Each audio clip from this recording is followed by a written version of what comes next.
in the month of Ramadan. We're still in Surah Al-Imran, very famous verse all of us know and all of us memorize and all of us hear every single Friday.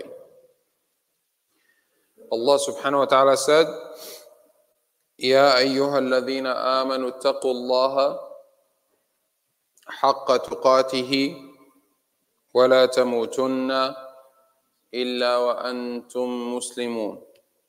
O who you believe, practice the taqwa of Allah Azza wa Jal the way that He deserves.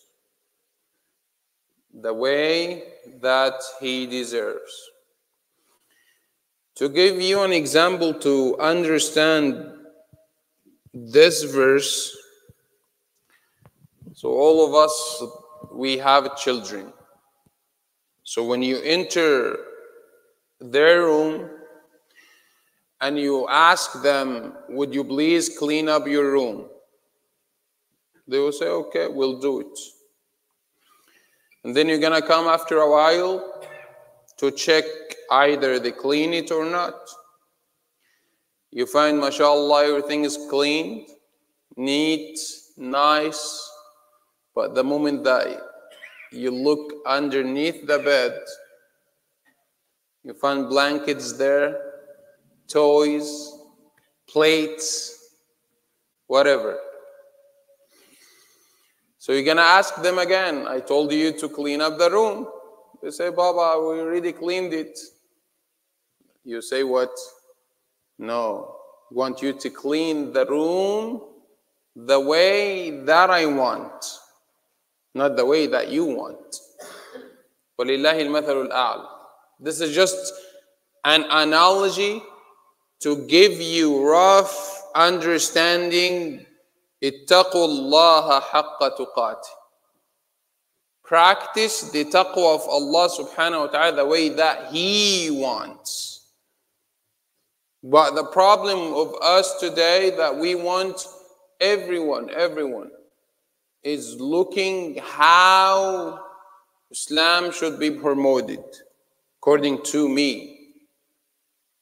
How Islam should be explained according to me, not according to what Allah subhanahu wa ta'ala wants. You know, back then, when the Prophet sallallahu alaihi wasallam came with this message, religion used to reform sinners. So those who are away from Allah Azza wa Jal, religion used to reform sinners. In this time and age that we live in, sinners, they are reforming religion. They want Islam to be according to their mindset. Other than that, so that Shaykh is saying something is wrong, or that hadith is wrong, or that ayah, the interpretation is wrong, because at the end of the day, whatever, the Shaykh, the hadith, the Quran, they didn't go with their mindset, their mentality, their contentment of Islam. And this is not what Allah subhanahu wa ta'ala wanted from us. Allah said, practice the taqwa of Allah the way that He deserves, subhanahu wa ta'ala. If we want to define taqwa, simple, without going into details, too much academics, taqwa is what? Taqwa, simple definition, when Allah subhanahu wa ta'ala commands you to do something, you have to do it. And when Allah subhanahu wa ta'ala refrains you from doing something, you have to stay away from it. This is taqwa. Umar, he gave very beautiful, Umar ibn Khattab gave very beautiful definition of taqwa. He said, if you are walking in a land full of thrones, what you gonna do? You're gonna pull up your garments, be cautious, walk this way and walk that way. This is taqwa. Because this dunya is full of thrones, and you have to protect yourself with this shield of taqwa. Allah subhanahu wa ta'ala concluded the verse with what? وَلَا تَمُوتُنَّ إِلَّا وَأَنْتُمْ مُسْلِمُونَ. What that means? Do not die except you are in a state of Islam. طيب. Question. Does anyone knows when he's going to die?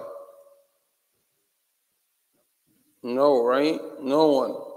So what that means? Why Allah subhanahu wa ta'ala is telling us, do not die except, or make sure before you die, you dying on the state of Islam. You have to change your life now, this moment. Change your life now. Because we don't know whether we're going to make it outside the masjid or not. We don't know we're going to make iftar in our houses or no. We don't know we're going to make iftar in the masjid or no. We don't know if we're going to have Eid or no. We don't know. So Allah subhanahu wa ta'ala is telling you, do not die except in a state of Islam. Change your life now. Discipline it now. Submit now. Surrender now, not later. Not later. And this is the whole purpose of the month of Ramadan.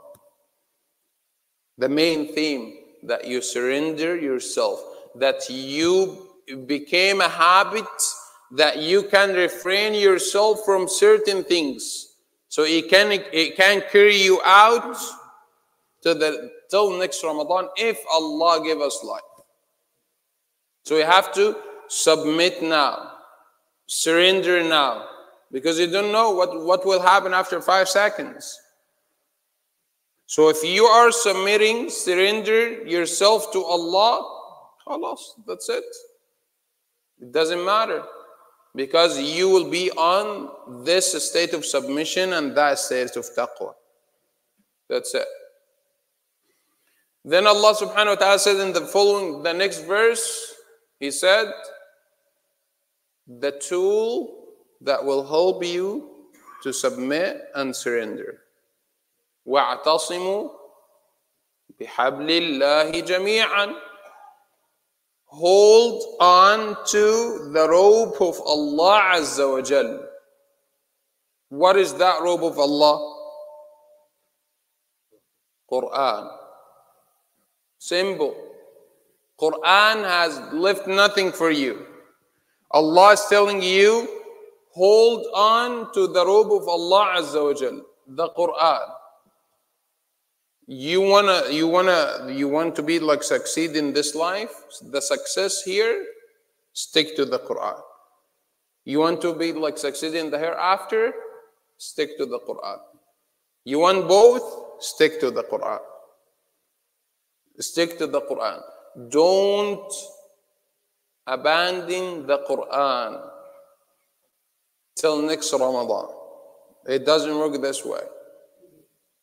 It doesn't work this way. You have to make it a habit. You recited one juz, make it a habit. Half juz, make it a habit. One page, make it a habit.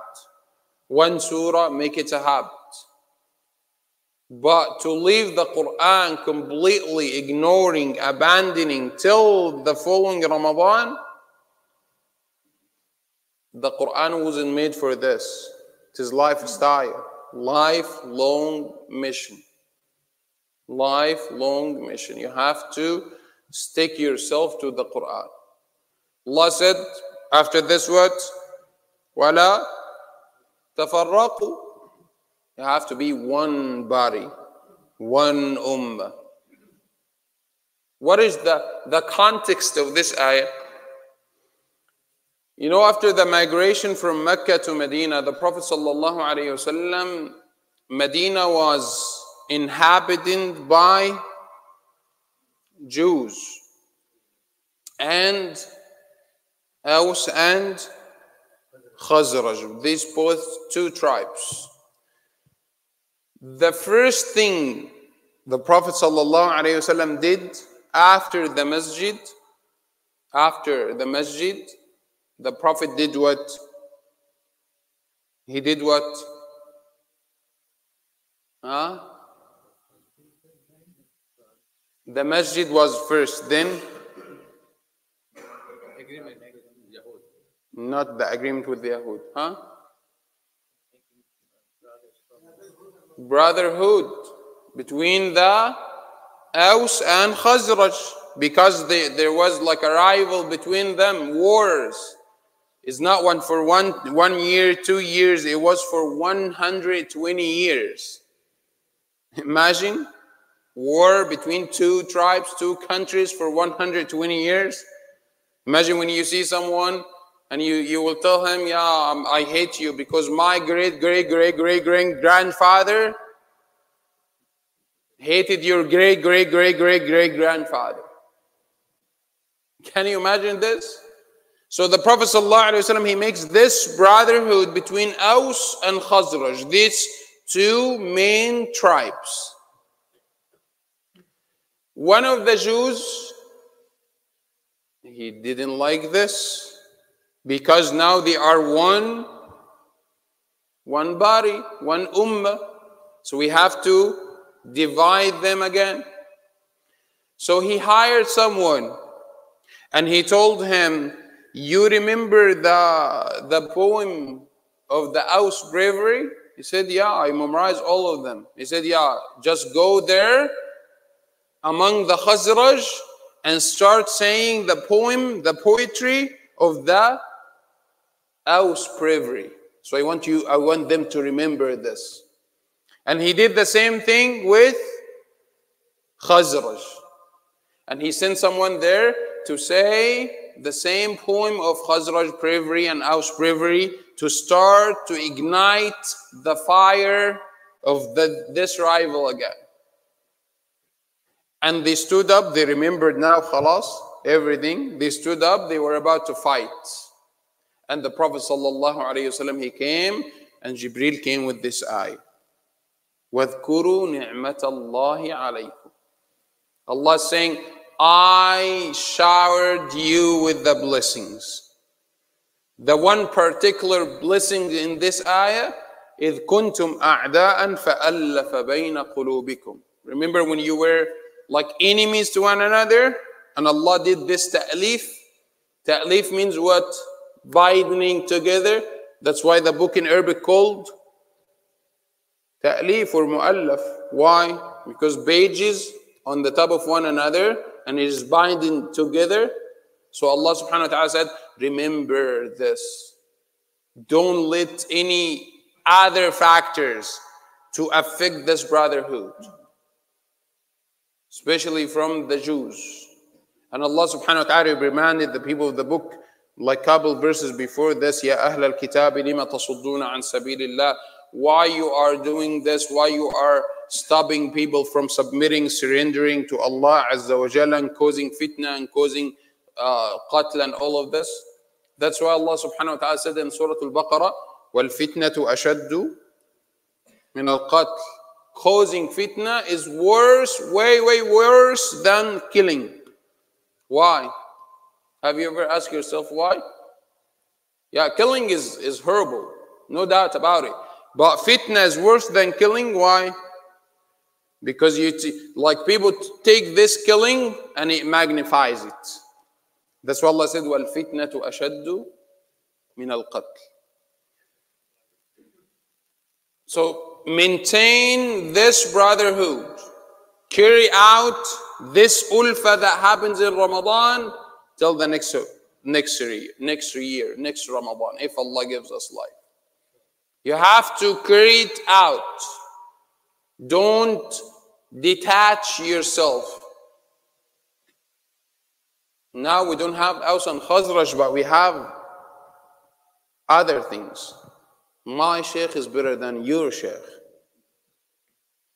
He said this better than what he said.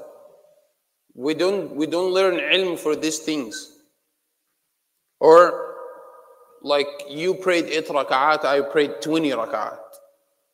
Why you are fighting over 8 or 20? Akhi, go look for someone who doesn't even pray and bring him to the masjid. Simple. So we don't learn ilm, we don't extract lessons from the Quran to do these things, to do these debates, to do these arguments. No, we just need to take what benefits us and abide by it. Whatever is not benefiting us, just leave it away. So stick yourself. This was my final reflection, the last reflection, the last Ramadan, last day of Ramadan. So you put this in your mind all the time. This usul of tarbiyah that we spoke about, and this is a very great asl as well, that you have the taqwa, surrender yourself, you stick yourself to the Quran, and then to protect yourself from any other factor that can ruin this brotherhood that you've maintained very well in the month of Ramadan. We ask Allah subhanahu wa ta'ala to give us the ability to practice. We ask Allah subhanahu wa ta'ala to make us among those who listen to the speech and for the best of it. We ask Allah subhanahu wa ta'ala to allow us to enter Jannah, Allahumma ameen, the highest level of it, مع النبيين الصديقين الشهداء والصالحين وحسن أولئك رفيقا. We ask Allah subhanahu wa ta'ala to accept our siyam, our qiyam, our Quran, our sadaqat, our du'as, Ya Rabb al-Alameen. ربنا آتنا في الدنيا حسنة وفي الآخرة حسنة وقنا عذاب النار ادخلنا الجنة مولانا مع الأبرار وصل اللهم على سيدنا محمد وعلى آله وصحبه أجمعين وآخر دعوانا أن الحمد لله رب العالمين.